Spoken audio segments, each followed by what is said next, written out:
Me fui de servicio militar durante 2 años, encerrado, sin ver a mi novia ni a mi familia. Cuando volví, ella estaba embarazada de 6 meses. Dijo que no me quería decir hasta que volviera para que fuera sorpresa nuestro milagro de amor. El día que un juez leyó en voz alta que la probabilidad de que yo fuera padre de ese niño era 0, Yesenia se desmoronó en medio de la sala y todos se quedaron en silencio como si alguien hubiera cortado el aire. Su mamá empezó a decir que la ciencia se equivocaba, que lo importante era el corazón, mientras el bebé lloraba por el ruido y yo solo recordaba la primera vez que vi esa barriga de 6 meses después de 2 años de encierro en el servicio militar. Nada de eso fue un milagro ni un misterio, fue una cadena de mentiras tan ridícula que todavía me cuesta creerla, y para entender cómo terminé sentado en ese tribunal, tengo que retroceder al día en que me fui con el uniforme puesto y ella juró que me iba a esperar. Cuando me enlisté tenía 20 años y la cabeza llena de ideas muy simples sobre el futuro. Yesenia lloraba en la terminal como si me estuvieran mandando a otro planeta y no a un cuartel. Me repetía que iba a esperarme, que me escribiría cada semana, que todo ese sacrificio iba a valer la pena cuando volviéramos a estar juntos. En ese momento le creí, porque a esa edad uno piensa que las promesas románticas son un contrato blindado y no frases lanzadas al aire. Los primeros meses en el servicio fueron duros, pero soportables porque tenía algo a lo que aferrarme. Entre entrenamientos, gritos y castigos, yo esperaba el rato en que nos daban permiso de revisar el teléfono o el correo. Ella al principio cumplía, mensajes largos contándome de su trabajo, fotos con su mamá, selfies haciendo corazones con las manos, cosas así. Yo le respondía como podía, con los dedos adoloridos y la mente todavía en modo cuartel, pero siempre intentando mantener viva esa conexión que ella decía sentir tan fuerte. Luego llegaron los silencios. Primero fue una semana sin respuesta, después un mes. Daba alguna excusa suelta, que el trabajo estaba pesado, que los datos estaban caros, que no quería llenarme la cabeza de problemas del barrio. Cada vez que podía hablar con mi familia, les preguntaba si la veían. Me decían que sí, que se la encontraba por ahí, que parecía normal, que solo decía que estaba ocupada. Yo quise pensar que era eso, ocupación, cansancio, lo que fuera, y no un abandono anunciado. Con el tiempo empecé a acostumbrarme a no esperar nada del teléfono. Me concentré en sobrevivir al día a día, en cumplir con lo que me pedían, en no meterme en líos. Aún así, en las noches más tranquilas me imaginaba el momento de regresar, yo bajando del bus, ella corriendo a abrazarme, toda esa película barata que uno arma en la cabeza para soportar el encierro. Es irónico pensar que, de todo lo que imaginé, lo único que acerté fue que iba a sentir un shock al verla. Cuando por fin nos dieron la baja, sentí que me habían devuelto el oxígeno. Volví al barrio un lunes a media mañana, con la mochila del cuartel colgando del hombro y la ropa todavía oliendo a detergente barato de la base. No quise pasar primero por mi casa. Fui directo donde Yesenia, como si al presentarme ahí estuviera reclamando lo que supuestamente habíamos construido. Toqué la puerta con una mezcla rara de nervios y emoción. La que abrió fue su mamá, con una sonrisa tensa que no supe leer en ese momento. Me abrazó, me dijo que cuánto tiempo, que qué cambiado, pero en sus ojos había algo más, algo incómodo. Cuando pregunté por Yesenia, ella gritó hacia adentro que había llegado visita. Yesenia bajó las gradas con un vestido amplio de flores. Igual se notaba. La tela se pegaba a una barriga redonda, firme, de varios meses. Por un segundo pensé que estaba viendo mal, que era un efecto de la luz o del cansancio. Después sentí que se me iba la sangre a los pies. Ella no me dio tiempo a reaccionar. Se me lanzó encima, me abrazó con fuerza, me pegó esa barriga al pecho y empezó a llorar. Decía que tenía una sorpresa para mí, que todo había salido mejor de lo que había soñado, que la vida era muy sabia. Yo estaba tan paralizado que solo alcancé a ponerle una mano en la espalda sin saber si estaba abrazando a mi novia, a una desconocida o a una bomba a punto de explotar. Entré a la casa casi en automático. Nos sentaron en la sala como si fuéramos a escuchar un anuncio importante. La mamá de Yesenia se colocó en una esquina, con una cara de devota resignación. Yesenia se sentó frente a mí, se acarició la barriga y empezó a contar la historia. Hablaba de médicos sorprendidos, de fechas que no cuadraban ni para ellos, de una especie de explicación medio mística en la que nuestra conexión era tan fuerte que, aunque yo estuviera lejos, el bebé había llegado igual. Mientras ella hablaba, yo miraba el calendario pegado a la pared, era julio. Mentalmente iba contando meses desde mi partida, hacía casi 2 años. No había forma. Intenté hablar con calma. Dije que necesitaba entender cómo habían calculado las semanas, que todo era raro, que las matemáticas no estaban a nuestro favor. Yesenia cambió el tono en un segundo. Pasó de la emoción a una especie de indignación dolida. Empezó a decir que yo había cambiado, que el servicio me había endurecido el corazón, que antes creía en el destino y ahora solo en número. Según ella, el médico mismo había dicho que los cálculos podían fallar y que lo importante era que ese niño había llegado cuando más lo necesitábamos. Su mamá intervino como si estuviera en un púlpito. Dijo que hay cosas que la ciencia no entiende, que lo que se ve no siempre es lo que es, que si yo había proclamado que amaba a su hija y que quería formar una familia, ahora tenía la oportunidad de demostrarlo. Cada frase venía con una carga de culpa. De pronto ya no estábamos hablando de fechas ni de biología, sino de fe, de compromiso, de ser o no ser un hombre de verdad. Me sentía acorralado, como si todo el salón se hubiera vuelto más pequeño. En un momento Yesenia me miró directo y dijo que, si yo no aceptaba a ese bebé como mío, todos iban a saber que yo era de esos que se llenan la boca hablando de responsabilidad pero salen corriendo cuando llega el momento de sostenerla. Dijo que iba a contar que antes de irme yo había prometido volver para criar a nuestros hijos y que, si ahora me echaba para atrás, era porque el uniforme se me había subido a la cabeza. Esa frase fue el punto de quiebre. Entendí que no estaba hablando con alguien confundida, sino con alguien dispuesta a reescribir la historia completa para no verse como la mala. Dejé de discutir. Tomé aire y aflojé los hombros. Les dije que estaba en shock, que el encierro me había dejado descolocado, que necesitaba tiempo para procesar, pero que si el médico aseguraba que ese niño era mío, yo no iba a darle la espalda. Noté al instante cómo cambiaba el ambiente. La mamá suspiró con alivio, Yesenia se levantó a abrazarme otra vez, empezó a hablar de organizar un baby shower, de escoger nombres, de colores para la habitación. Yo asentía a todo, pero por dentro ya estaba tomando otra decisión. Esa tarde fui por fin a casa de mis padres. Mi mamá lloró al verme, mi papá me dio una palmada torpe en la espalda. Me senté a la mesa con ellos, comí como no comía desde hacía meses, escuché historias del barrio, fingí normalidad.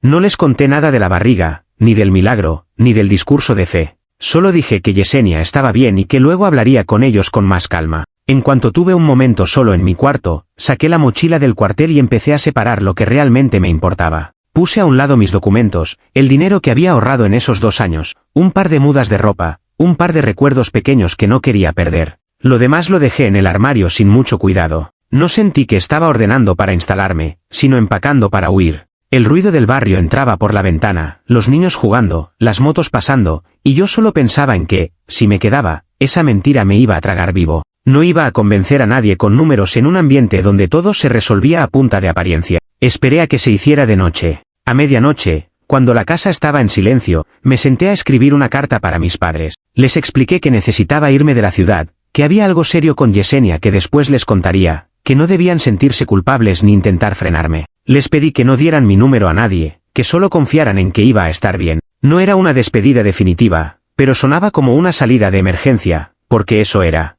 Luego escribí unas líneas para Yesenia. No era una carta larga ni dramática. Le dejé claro que yo no iba a hacerme cargo de un supuesto milagro que ignoraba por completo la realidad, que mi fe no incluía tragarme una historia que ni los números respaldaban. Le dije que mis ahorros eran fruto de mi trabajo y no ofrendas caídas del cielo, que cada quien debía hacerse responsable de sus decisiones. No sabía si iba a leerla furiosa, llorando o riéndose, pero ya no me importaba tanto. A las 2 de la mañana dejé la carta de mis padres sobre mi cama, bien visible. Salí con la mochila al hombro, crucé el barrio casi en puntillas para no encontrarme a nadie y caminé hasta la casa de Yesenia. El barrio a esa hora tenía otro sonido, más hueco, más frío. Deslicé su carta doblada por debajo de la reja de metal y me quedé un segundo mirando la ventana oscura. Pensé en todas las versiones que ella podía inventar de mi salida y asumí que ninguna iba a favorecerme. Cuando el reloj marcaba las 4, ya estaba sentado en un bus rumbo a otra ciudad. Apagué el teléfono, apoyé la cabeza en la ventana y miré cómo las calles conocidas se iban volviendo carretera. No sabía dónde iba a dormir esa noche ni cuánto me iba a durar el dinero, pero tenía clara al menos una cosa: prefería empezar de cero rodeado de desconocidos antes que quedarme atrapado en un papel de padre milagroso en una obra que yo no había aceptado actuar. Actualización 1. Pasaron un par de semanas desde que llegué a la nueva ciudad antes de que me atreviera a encender otro chip en el teléfono. Conseguí un cuarto barato en una pensión para trabajadores, empecé a mover papeles para buscar trabajo en seguridad privada y me dediqué a mantener la cabeza ocupada. Cada vez que la mente se me iba al barrio y a la barriga de Yesenia, la traía de vuelta con la idea de que todo eso quedaba atrás. Era una ilusión, porque no se corta así de fácil con un lugar donde todos se conocen. El primer golpe de realidad vino por medio de un amigo del barrio que todavía tenía mi antiguo número guardado. Apenas se enteró de que estaba vivo y lejos, empezó a mandarme capturas de pantalla por una de las aplicaciones. En una de las fotos se veía a Yesenia de perfil, acariciándose la barriga, con un texto largo donde hablaba de hombres que prometen amor eterno, pero desaparecen cuando llega el milagro. Usaba palabras bonitas para decir, básicamente, que yo la había dejado embarazada y había huido. Abajo estaba el comentario de su mamá, cargado de frases religiosas y referencias a pruebas que se superan, a mujeres fuertes que sacan adelante a sus hijos sin ayuda. En otras capturas se veía a gente del barrio opinando, algunos diciendo que no esperaban eso de mí, otros comentando que el uniforme me había cambiado, que ahora me creía demasiado para hacerme cargo. Incluso alguien había subido una historia con una foto vieja mía y una frase que hablaba de no abandonar a un hijo. Ver mi cara ahí, convertida en ejemplo de lo que no se debe hacer, me revolvió el estómago. Mi primera reacción fue de rabia, una rabia seca, sin gritos. Pensé en escribir algo, en mandar también mi versión, en explicar las fechas, en soltarlo todo. Pero después imaginé la escena, ella con la barriga visible, yo hablando de calendarios y de biología. Tenía claro que, en ese escenario, cualquiera que leyera desde fuera iba a ponerse del lado de la imagen más tierna, no del tipo que se fue de madrugada. Entendí que discutir en comentarios era jugar al juego que ella dominaba mejor, las apariencias. Llamé a mi mamá con el nuevo número y le conté de las publicaciones, sin entrar en todos los detalles. Ella suspiró y me dijo que en el barrio ya corría la versión de que yo la había abandonado embarazada antes de irme al servicio, que la gente repetía lo que escuchaba en la tienda o en la parada del bus. Me pidió que volviera, que al menos aclarara las cosas con Yesenia. Le respondí que no iba a regresar y que, por duro que sonara, el tiempo y los hechos iban a hablar por mí mejor que cualquier discusión pública. Le pedí también un favor concreto, que no diera mi nuevo número a nadie, que si Yesenia o su mamá aparecían por la casa preguntando, dijera que yo estaba trabajando en otra provincia, sin señal, cumpliendo turnos largos. Hasta cierto punto eso no era mentira. Estaba en otra ciudad, buscando trabajo en seguridad, y sabía que probablemente terminaría haciendo horarios imposibles. Mi papá, en el fondo, entendió más rápido. Solo dijo que me cuidara y que ellos aguantarían los chismes. Mientras tanto, en la nueva ciudad, mi vida se reducía a trámites, entrevistas y esperas. Nadie sabía quién era yo ni qué se decía de mí en mi barrio. Esa sensación de anonimato me dio cierta calma. Podía caminar por la calle sin que me midieran con la vara del padre ausente.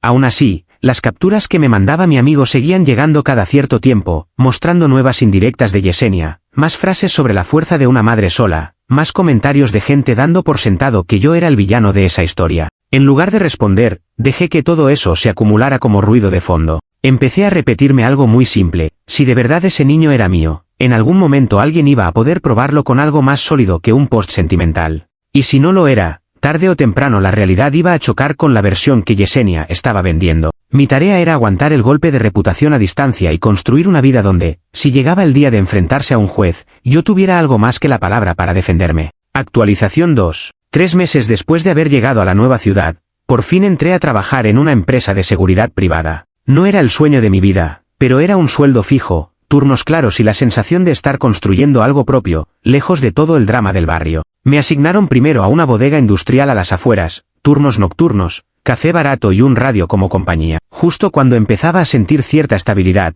mi mamá me llamó una tarde con una voz que ya conocía, la voz de quien trae malas noticias y no sabe por dónde empezar. Me dijo que había llegado una notificación judicial a la casa. Al principio pensé que era algún trámite atrasado del servicio militar, un error, cualquier cosa menos lo que realmente era. Cuando escuché la palabra manutención se me heló la espalda. Yesenia había puesto una demanda formal alegando que yo era el padre del niño y que la había abandonado de forma irresponsable. Decía que yo la había reconocido verbalmente frente a su familia y que luego me había ido de la ciudad, dejando a ella con toda la carga económica y emocional. Mi mamá, con la voz temblorosa, me leyó partes de la demanda. Ahí estaba escrito que yo había huido sin dejar rastros, que me había llevado conmigo dinero que, según ella, pertenecía a ambos, y que mi silencio posterior demostraba mi culpa. El abogado de Yesenia pedía que se me embargara parte del sueldo presente y futuro para asegurar la manutención del niño. Me imaginé a ella dictando cada frase, acomodando los hechos a su conveniencia, armando una versión en la que yo era casi un villano de teleserie.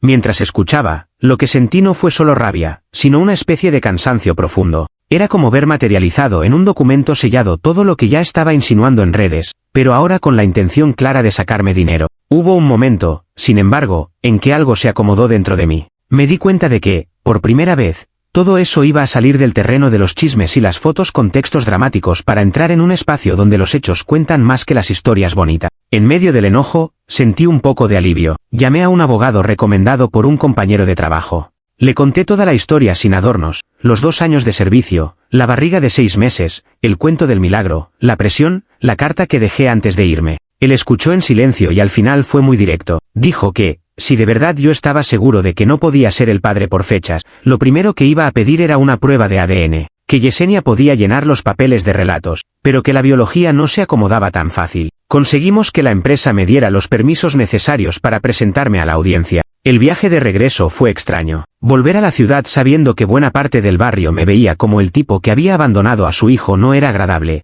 pero iba con la decisión firme de no dejarme arrastrar por el chantaje emocional. Mientras el bus se acercaba, pensaba que ese tribunal era, de algún modo, el escenario final de todo lo que ella había estado construyendo desde que se inventó lo del milagro. La noche antes de la audiencia dormí en casa de mis padres. El ambiente estaba tenso, pero distinto. Mis papás ya sabían más de la historia, habían visto con sus propios ojos las contradicciones en el cuento de Yesenia, aunque les dolía que en el barrio hablaran, estaban de mi lado. Mi mamá me dijo que, pasara lo que pasara en el juzgado, yo tenía que salir de ahí con la frente en alto, sin gritos, sin escenas, dejando que fueran los resultados los que hablaran. Esa fue la última frase que se me quedó antes de entrar a la sala. Actualización 3. El día de la audiencia, el juzgado estaba más lleno de lo que esperaba. No solo estaban Yesenia, su mamá y su abogado, sino también un par de caras conocidas del barrio que habían ido por curiosidad. Me miraban con una mezcla de morbo y juicio silencioso. Yesenia entró cargando al bebé, que tendría unos meses, con un conjunto cuidadosamente elegido para la ocasión. Su expresión era la de una mártir, alguien que viene a exigir justicia después de haber sido traicionada. Cuando el juez dio inicio, se leyeron primero los datos de la demanda. El abogado de Yesenia habló de mi supuesta promesa de hacerme cargo, de cómo ella había confiado en mí, de mi desaparición repentina. Yesenia asentía, se limpiaba lágrimas y en un momento intervino para hablar de su milagro de amor, de cómo los médicos no podían explicar bien las semanas, de cómo yo había cambiado después del servicio. Trataba de pintar la imagen de que el bebé era fruto de un vínculo tan fuerte que las fechas parecían un detalle menor. Mi abogado pidió la palabra y fue directo. Solicitó una prueba de ADN obligatoria antes de cualquier decisión sobre manutención. Dijo que no se negaba a la responsabilidad si los resultados mostraban que yo era el padre, pero que no iba a permitir que me responsabilizaran solo sobre la base de relatos emotivos y supuestos reconocimientos verbales. Yesenia se alteró de inmediato. Dijo que una prueba de ese tipo era una humillación para el niño, que se cuestionaba su origen, que se dañaba el vínculo entre padre e hijo antes de que éste pudiera siquiera hablar.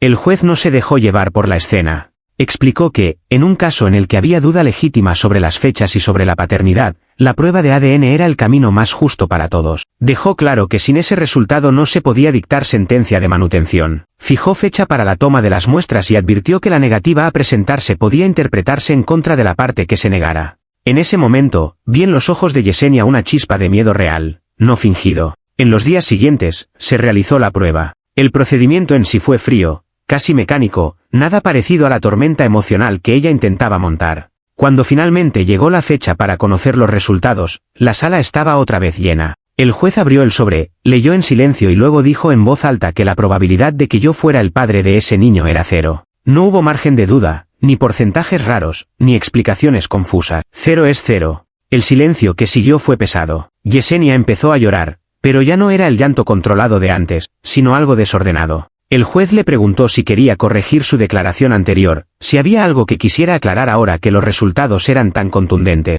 Entre sollozos, terminó admitiendo que el padre biológico era Axel, un exnovio que había vuelto al barrio mientras yo estaba en servicio y con quien había tenido una relación a escondidas. Dijo que él le había prometido irse con ella, pero desapareció cuando supo del embarazo. El juez archivó la demanda de inmediato. Negó cualquier petición de manutención en mi contra y, debido a la mala fe procesal, dictó que Yesenia debía hacerse cargo de los gastos legales que mis defensas habían generado. Su mamá se levantó indignada, diciendo que eso no era justo, que se estaban burlando de su hija, pero legalmente ya no había nada que hacer. Los pocos vecinos que estaban en la sala habían escuchado todo, incluyendo el nombre de Axel y la confesión de Yesenia. Las miradas con las que salieron ellas del juzgado eran muy distintas a las que tenían cuando entraron. Yo salí sin celebrar ni hacer ningún comentario. Sentí alivio, sí, pero también una especie de vacío. Todo ese año de chismes, acusaciones y fotos con mensajes sobre el padre ausente se podía desarmar en una sola frase: no era mi hijo. Era raro pensar que algo tan simple necesitara alcanzar el nivel de un juicio para ser aceptado. Actualización 4. Los días posteriores al juicio fueron un eco de lo que se había dicho en la sala. Aunque yo ya estaba de vuelta en la otra ciudad, me enteraba de lo que pasaba en el barrio por medio de mi primo y de algún amigo. Me contaron que Yesenia había ido a la casa de la mamá de Axel a armar un escándalo, exigiendo que él se hiciera responsable, que al menos reconociera al niño. Gritaba en plena calle, diciendo que la habían dejado sola, que todos los hombres eran iguales, que alguien tenía que responder. La madre de Axel, según lo que me contaron, salió a la puerta furiosa. Le dijo delante de los vecinos que no le cargara el muerto a su hijo, que ella misma sabía con cuántos andaba cuando yo estaba en servicio, que había querido usar mi nombre primero y que ahora que eso no le había resultado, venía a buscar a otra persona que se hiciera cargo. Al final la echó a gritos, cerró la puerta y dejó a Yesenia llorando en la vereda con el niño en brazos y la mirada de todos clavada en ella. Mientras tanto, el tema del dinero empezó a presionarla. No tenía cómo pagar los honorarios de mi abogado ni las tasas del juicio que le habían cargado. Mi primo me contó que empezó a vender lo poco de valor que tenía, una moto usada que había comprado tiempo atrás, algunos electrodomésticos, cosas de la casa que podían convertirse en efectivo rápido. El departamento donde vivía con su mamá ya no era sostenible. Entre la renta, los servicios, el bebé y las deudas, se quedaba sin aire. Con la reputación por el piso y el nombre en boca de todos, los dueños del departamento tampoco querían seguir teniendo problemas. Al final, Yesenia y su mamá terminaron dejando ese lugar y se mudaron a una pensión barata, de esas donde se comparte baño y las paredes parecen de papel. Les tocó un cuarto donde apenas entraban una cama y la cuna del niño. La ventana, según me dijeron, tenía el vidrio rajado y se tapaba con una cortina vieja que ni siquiera lograba frenar del todo el frío. A pesar de todo eso, Yesenia no reconocía el papel que habían jugado sus mentiras en esa caída. Lo que me llegaba era que iba por el barrio repitiendo que un papel no cambiaba quién era el padre de verdad, que aunque el ADN dijera otra cosa, el hombre que había estado con ella en el corazón era yo. Decía que el sistema la había castigado por creer en cosas más grandes, que yo me había dejado manipular por abogados y que todos la habían traicionado. Lo que más me llamó la atención fue la reacción de la gente. Muchos de los que antes comentaban en sus publicaciones con frases de apoyo empezaron a guardar silencio.